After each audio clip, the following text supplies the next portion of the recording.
बुद्धपूजा। वनगन्धगुणोपेतम् एतं कुसुमसन्तति पूजयामि मुनिन्दस सिरिपादसरोरुहे। पूजेमि बुद्धं कुसुमेन नेन पूयेन मेत्तेन लभामि मोक्षम्।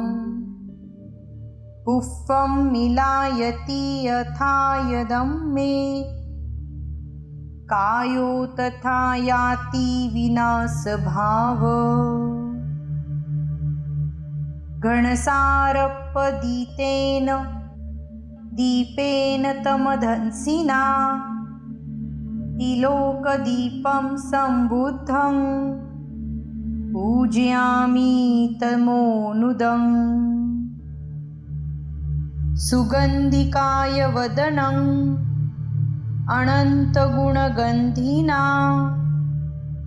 सुगन्धिनाः गन्धेन पूजयामि तथागतम्। बुद्धं धम्मं च सङ्घं सुखदतनुभवा धातुवो धातुगव्ये। लङ्काय जम्बूदीपे तिदशपुरवरे नागलोके च धूपे।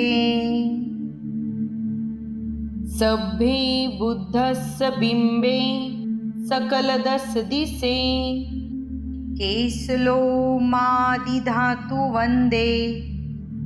सभ्येऽपि बुद्धं दशबलतनुजं बोधिचेत्यं नमामि। वन्दामि चेत्यं सब्बठाणेषु प्रतिष्ठितं शारीरिकधातु महाबोधि बुद्धरूपं सकलं सदा।